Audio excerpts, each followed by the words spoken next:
Welcome back. We've got the KGP class coming up next. There are 4 drivers fighting for this championship, and it's set to be the closest one of the championships. And with me is the championship leader, Jonathan Davis. John, there's 3 other guys you're fighting with in the championship. Who are you going to be looking out for the most? Mainly Bobby Game. I mean, he's at the back at the minute, but he's very quick this weekend. We've been looking at him closely, and he seems to be the one fighting us the most. And Dennis Gorman seems to be a little bit inconsistent. He's had very bad luck this year. And then there's Tom Healy. We're sort of looking at him. He's been quick, he's consistent, but he never really seems to win the race. So we'll just see how it goes. So is it kind of a 4-horse race for you now? Yeah, we're not concentrating on anyone else. There's Jake Hughes, who's really quick this weekend. We're not really looking at him, we're looking to beat those other 3 drivers. If he wins it, we're not too bothered. Now obviously the championship is getting really intense now. You've got Clay Pigeon to deal with. How do you like this place? It's fairly good track. It's very smooth, there's not many bumps, but it's too short of a lap for me really. Prefer a much longer lap like PFI. And the conditions are looking like they could get quite tricky out there. Yeah, it's a little bit moist out there today. And so, in terms of racing wheel to wheel, I mean, what's it going to take for you to stay in front in the championship? Just consistency, really. 2 top 3s this weekend would be ideal, especially if we beat the other 3 drivers. Yeah, beating the other 3 drivers, the most important thing for Jonathan Davis, but as you can see, he's down there on P13. He's got it all to do, and the other drivers are all in front of him. James Gorman and Jake Hughes on the front row with Dennis No Luck Gorman and Luca Hurst in behind. But the big news is Bobby Game will not get started, and his championship ambitions now severely dented. It's Gorman that holds on to the lead. Gorman's run wide. The 20 kart is the new Lotus chassis this season from John Pike.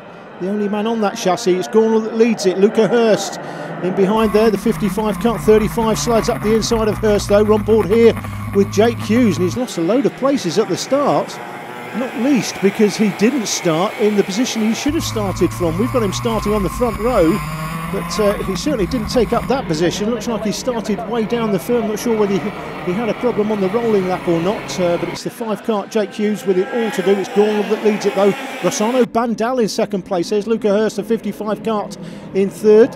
35 looking for a spot up the inside, but can't make that work. 35 kart is Kieran McCulloch from London. On board here again with Hughes. 21 kart Jonathan Davis just in front, and the 35 kart of McCulloch loses a wheel. Not sure what happened there, but the rear wheel of McCulloch has literally come off the kart, so some mechanicking needed on that kart. Bandal chasing the poleman. The 10 kart now into third place. That's Rob Shield. At the inside of Shield is Luca Hurst, is it? Yes. A little bit of contact between them, but no real damage done. Jake has got back into the race here. Jake Hughes. There he is, there in 4th place. There's a real battle going on between Hurst and Shield, with Hughes looking to pick up the pieces. And it's Gorman coming under pressure now from Rossano Bandal, and Bandal looks like he's got him up the inside, has he? The side-by-side. Gorman's got the inside line going through this first part down to Billy's blind. Bandal all over him like a rash. Rossano has switched from KF2 this season, where he was struggling a little bit, I think, with the front wheel brakes. He switched from KF2 to this KGP class, and looks like he's going to make it pay off as he takes the lead. Back on board here with Hughes. Slides up the inside of Luca Hurst for a spot, so Hughes looks like he's up to 4th, so it's Rob Shield there, the 10 kart. Hurst now under pressure from Davis in behind, and then the 19 kart of Cameron Leeson. If you want to find your local kart club, by the way, check out the Association of British Kart Clubs website, abkc.org.uk. That's abkc.org.uk. They list every kart circuit and kart club in the UK. There will be a kart circuit kart club relatively close to you. There may be one 10 miles down the road you've never heard of, never been to, and you'll go there and think, wow, didn't realise this was on the doorstep. Stream down to the hairpin at turn 4, and John Pike takes off the 91 kart of Robbie Dalgleish, and if that's been spotted and the clerk of the course is in and around the area, if that's been spotted, that will be a penalty for John Pike looming at the end of the race. And indeed it is under investigation, as you can see. It has been spotted. It's We look at Rossano Bandal on the 22 car ahead of James Gornall. Looks like he's just got the edge on Gornall at the moment. James Gornall, I have to say though, very unlucky. At the beginning of this race, the drivers chose their tyres. I think there were 2 or 3 drivers chose wets. One of them was Gornall on poles. We see Bobby Game, I think it is, trying to get his kart back on the circuit in the background. Gornall came to the grid with wet tyres on. It was an open meeting. It had been declared an open meeting, which means you can make a choice between slicks and wets. It's down to you. He made the choice to go wets, as we see. Bobby Game's got it going again, but he's well down the back of the field. James Gornall, there he is, chose wets. I think a couple of other drivers did as well, but they were further down the field. It started raining, and unfortunately for James, the officials decided as a safety issue that they would take the karts off the grid and allow the drivers with slicks to put wets on.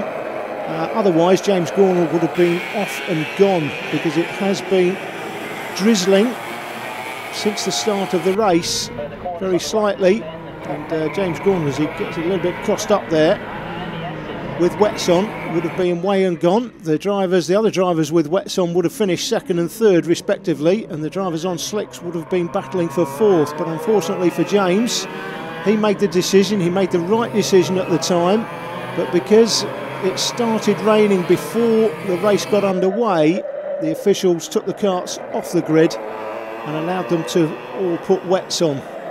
You see that Rossano Bandal and James Gornall taking different lines through this turn, turn 4.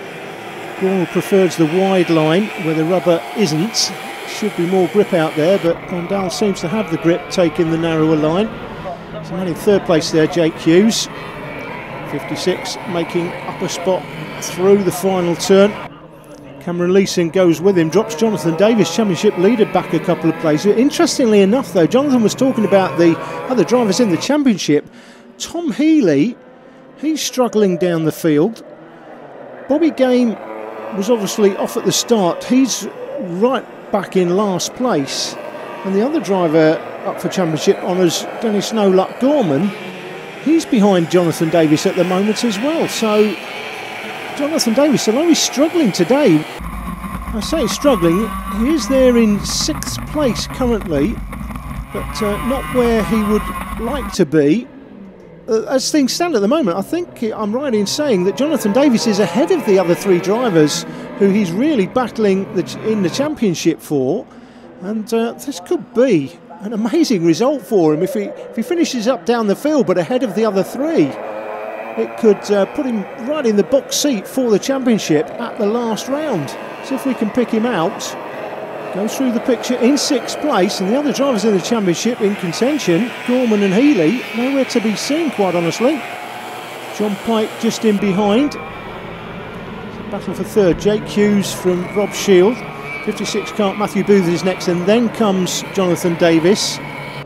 And you just make out the 4 kart there of Dennis Gorman, as Gorman got Bandal not quite as they go through Billy's Blind up into the S's. Down Sturmey straight into this hairpin. See if they take the different line. They do. That's Gornall's wide line. Bandal prefers the narrow line. And to be fair, it doesn't look like there's a lot of difference between those lines. There's Jake Hughes, 5 kart in 3rd. Shield up the inside. Contact between them. Hughes holds on though. Fastest lap by James Gornall. Not surprisingly, he's closed down the lead that Bandal did have early on, 40.26. Make out the 4th kart going through the picture there in 11th place, up to 11th, and that's the GP plate. Tom Healy, the other driver in contention for the championship. The 91 kart though going no further, Robbie Dalgleish. Dalgleish out of the kart, his day over. Last lap ball for the drivers as they go through the finish line this time. Looks like Gorman up to 10th place. GP plate Healy still well down the field. This is an incredible day for Jonathan Davis. He's not had the best of days himself, but neither have the other drivers in contention for the championship. Matthew Booth slides up the inside on the last lap for that final podium spot. Drops Rob Shield down to 4th place. It's Bandal that's going to take the win. Bobby Game goes through the line first, but he's well down the field. It's Bandal who takes the win. James Gornall in second place. I think James will be a little bit disappointed with that after making the right decision for tyres early on. And Rob Shields come back through for third place, Pike fourth. Matthew Booth finished the race in fifth but was promoted to fourth after John Pike was excluded after the race. Hughes in fifth from Wallace Leeson. Jonathan Davis, the championship leader, in eighth, followed in by Dennis Gorman and Stephen Phillip, rounding out the top 10. A good day in the end for Jonathan Davis. Third position, very close race in the end, wasn't it? Yeah, it was a close race. It was quite difficult during the race, the conditions and everything, but held third for most of it, then got passed on the last lap, but managed to get it back. There was a slight bit of contact, but I didn't do it intentionally whatsoever. I just went down the inside and misjudged it and caught the curb slightly and then went into his side, but it was very soft. I didn't hit his back end or anything, so yeah, happy with third in the hard conditions. Well, second position is good for some, but you look a little bit frustrated with it. Yeah, I think we should have won that one. A few things went against us. We were on the grid with wets, and most of the grid was on slicks, but it was called off for safety, so everybody got their wet tyres. Otherwise, I might have gone a long way ahead. As it was, second is reasonable. We had similar pace to the guy in front, but our gearing was too dry, if you like, so it's smaller than everyone else in the dry, so in the wet, bit of a nightmare, yet still we pulled quite a long way away from the guys behind, so relatively pleased. Rossano, a brilliant victory. You've had some poor luck this season. That makes it all worthwhile, doesn't it? Yeah, we had trouble with front brake all season in the KF2 class, so we decided to go KGP because there was no front brake, and obviously it's pulled off. Good decision in the end for Rossano as he comes out in the top spot. But what a great day for Jonathan Davis, championship leader. And after finishing down in eighth, he wouldn't have expected perhaps to be the championship leader after today, but he still is because his main competitors ended up behind him. Jack Partridge will be up next in the junior TKM class right after this short break. Don't go away.